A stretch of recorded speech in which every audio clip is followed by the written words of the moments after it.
Fala, meu amigo, fala, minha amiga. Shalom, shalom. John aqui. Seja bem-vindo, então, à parte 2 desse vídeo de a oração de acordo com a tradição judaica. Sem mais delongas, aberturinha para você. Boa continuação.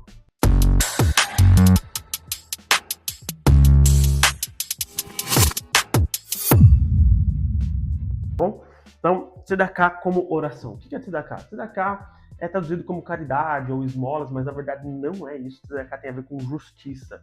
Então, alguém deficiente, alguém precisa de recurso, ele não tem esse recurso, eu tenho. Então, é meu dever equilibrar a balança, é meu dever fazer justiça. Tá? Então, o tzedaká é isso. Então, a tzedaká como oração. Considerava-se uma forma de oração ajudar aos necessitados e auxiliar pessoas em suas dificuldades. Por quê? Essa oração, né, Berosh Hashanah e Katevun, ela é feita em Rosh Hashanah, né, no dia do Ano Novo judaico, logo depois da oração de Usani Tokef, né? Usani Tokef, que é uma outra oração que está aqui, mas não é a pauta hoje. E essa oração é o seguinte, olha que legal. É sobre isso, ó. O destino do homem, exorta ela, apesar do decreto pelos céus, pode ser favoravelmente alterado por uma vida de retidão, tzedakah, justiça, tzadek, certo? Reproduzimos-la aqui porque apresenta uma forte tradição do folclore religioso judaico. Então, no primeiro dia do ano, escreve-se no dia de jejum e da expiação, sela-se, determina-se quantos hão de nascer, quem viverá, quem morrerá, quem já esgotou o seu tempo e quem ainda não. Quem perecerá pelo fogo, quem pela água, quem pela espada, e quem por feras selvagens, quem pela fome, e quem pela sede, quem por terremoto, e quem pela praga, quem por estrangulamento, e quem apedrejamento, quem há de peregrinar, quem ficará em paz, quem ficará na tranquilidade, e quem será perturbado, quem há de gozar, de se alegrar, e quem há de sofrer, quem há de enriquecer, e quem há de empobrecer, quem será rebaixado, e quem será engrandecido. Mas o jejum, né, aquele traduz por penitência, né, mas o jejum, a oração e a tzedakah podem alterar o severo destino. Cara, isso daqui é poderosíssimo e é real, tá? Isso aqui é real, não é antibíblico, é verdade. Por quê? Porque a Brit Hadashah nos fala de um homem chamado Cornélio. Ele nem era judeu, mas ele era um temente a Deus e ajudou a construir uma sinagoga, né, a sustentar a sinagoga. Ele fala que ele era um homem temente a Deus e que ele ajudava as pessoas financeiramente, né? E ele fazia muito tzedakah. E de repente, num momento de suas orações, um anjo lhe apareceu e falou: cara, tem uma mensagem que pode salvar a sua família, tá? Então você vai mandar chamar um cara que chama Kefa, que chama Pedro, e ele vai vir aqui e vai contar para você como você pode ser salvo. Porque as suas ofertas, a sua oração subiu diante de Deus como um memorial. Você está percebendo isso? Então, as obras de tzedakah, de justiça daquele homem, sabe? O tanto que ele orava e o tanto que ele ajudava as pessoas financeiramente, levantou um memorial diante de Deus e aquilo causou a salvação dele e da ssua casa. E ele era um goi, ele era um gentio. Você percebe isso? Então, esse pensamento está correto. Ele não é antibíblico, ele está alinhado com a Brit Hadashah, porque foi exatamente o que aconteceu. E aí esse cara mandou chamar Pedro e ele foi salvo por quê? Por causa da sua retidão. A retidão dele alterou o destino dele. Ah, John, mas Deus já determina tudo? Sim, Deus determina todas as coisas. Tudo que acontece no céu e na terra é determinado nos tribunais celestiais. A gente vê isso lá em Job, né? Lá em Jó, que subiu os homens, né, os anjos, os filhos de Deus vieram se apresentar diante de Deus e Deus ali conversou, né, com o adversário, e ele pediu permissão para tocar na vida de Jó, Deus liberou para ele. Você entende? Então, tudo isso aqui, essas coisas acontecem em nossa vida, e o judeu acredita que é no ano, quando que se inicia, por isso que existe ali o Yom Kippur também, né? Então, quando se inicia o ano, a gente jejua, a gente ora, a gente clama, a gente pede para Deus, a gente faz essa oração. Por quê? Porque a retidão que você acumulou, o amor que você acumulou, a devoção que você acumulou pode alterar o destino severo.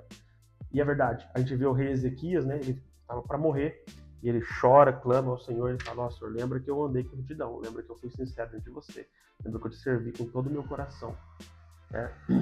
O Senhor fala imediatamente para Isaías voltar e acrescenta para ele 15 anos. Deus já tinha tomado a decisão, mas a retidão dele alterou o, o destino. Caraca, isso aqui é poderoso. Então, você precisa levar a sério essa parada de tzedakah, cara, de ajudar as pessoas, de financeiramente ajudar as pessoas. Alguém pede uma ajuda para poder comprar isso, pagar aquilo, sei lá, diversas coisas, pede uma oferta. Oferte, ajude, entendeu? Auxilie as pessoas em suas necessidades.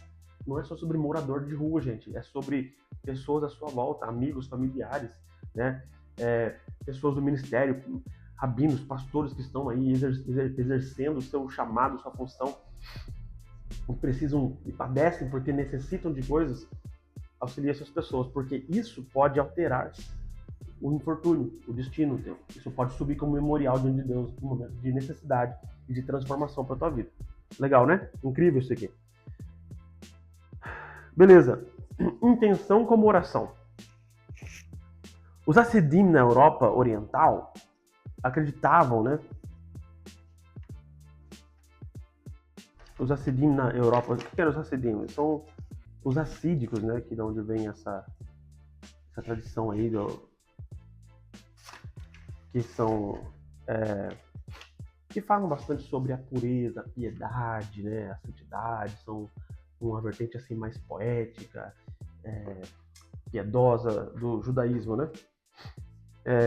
Diz assim, os Hassidim da Europa Oriental, dos séculos 18 e 19, tinham uma concepção poética da oração. Tudo estava na intenção. E desde que um homem orasse de coração, não importava que palavras usava, nem mesmo se as empregava de todo, como na história, o assobiador. Ele vai falar sobre essa história depois, quem sabe um dia eu gravo essa história para vocês. E numa lenda racídica, o piedoso carroceiro murmura hesitante as suas orações e ao passar graxa nas rodas. E apesar disso, Deus prefere essas orações dele do que o do tzadik na sinagoga, do que o justo na sinagoga. E a explicação é, que devoção. Mesmo quando engraxa as rodas, o bom carroceiro pensa em Deus. Então, enquanto eu estou fazendo as coisas no dia a dia, eu estou ali em espírito de oração. Paulo chama isso de espírito de oração, né? Ora em todo o tempo, permaneça em espírito de oração. Então, enquanto eu estou ali no meu dia a dia, eu elevo minha oração ao Senhor, eu estou varrendo a casa, mas eu estou pensando em Deus, eu estou lavando a louça e pensando em Deus, preparando conteúdo e pensando em Deus. Isso é oração. Isso aqui também se aplica, sabe o quê? Isso aqui também se aplica à oração em línguas, que judeus messiânicos como nós, né, acreditamos, né, e os pentecostais, os irmãos carismáticos também, né, nossa igreja também né, é uma igreja judaico-messiânica, carismática também. Então a gente crê nessa operação dos dons, né.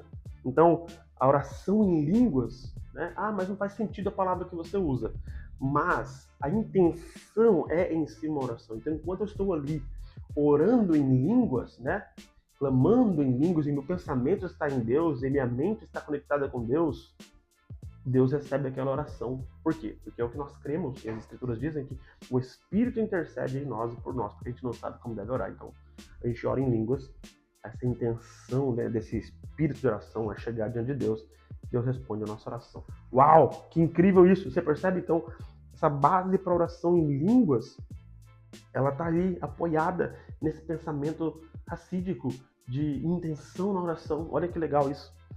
Mas a gente sempre fala também, por exemplo, que a oração é intimidade com Deus, né, e tal, e que, como é bom orar porque a oração, ela é intimidade, é um lugar de intimidade, entra no teu quarto, Mateus 6,6, fecha tua porta, fala com o Senhor, ele que te vê. Então, a oração no meio cristão, né, é pregada como algo que é íntimo. E os cabalistas, né, que são uma vertente mais mística do judaísmo, né, entende o seguinte: eles têm uma ideia, um conceito misticamente, entre aspas, erótico. Como assim erótico? Não tem a ver com imoralidade sexual, tá? Mas tem a ver com... Mantinham eles o ponto de vista algo misticamente erótico, de que a oração era uma comunhão tão íntima entre os fiéis e Deus, como a de marido e mulher.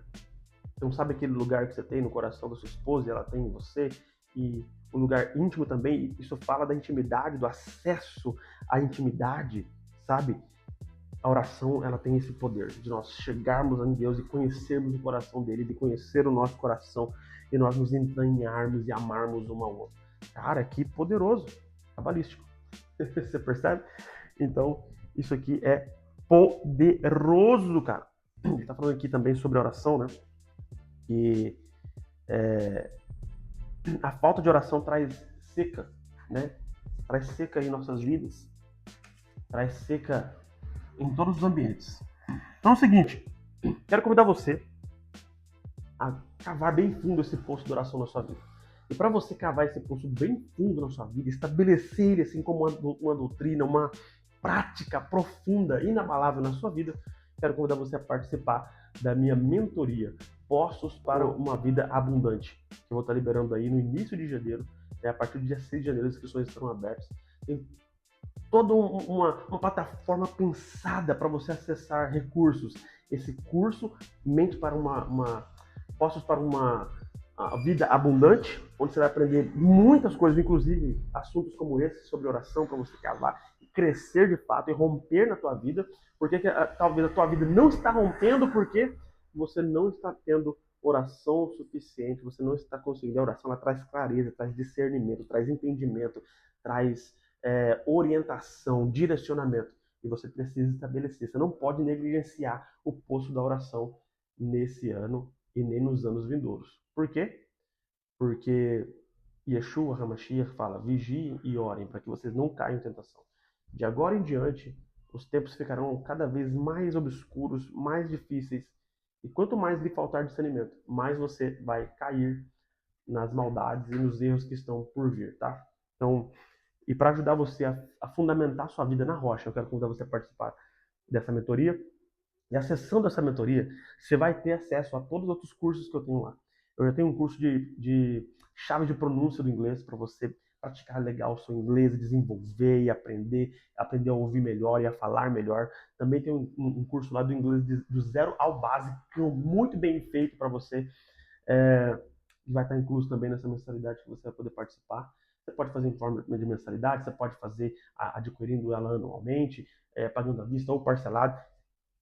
Você escolhe, mas você precisa participar, porque a tua vida precisa e vai mudar nesse ano de 2026. 5.786 é o ano da tua mudança, é o ano do teu crescimento, o ano que você vai cavar poço bem fundo de sabedoria e vai viver abundantemente. Então, os links das minhas redes sociais estão aqui. Se você ainda não me segue no Instagram, tá aqui o link. Me siga lá. Se você não é inscrito nesse canal, se inscreva nesse canal e assista aos vídeos.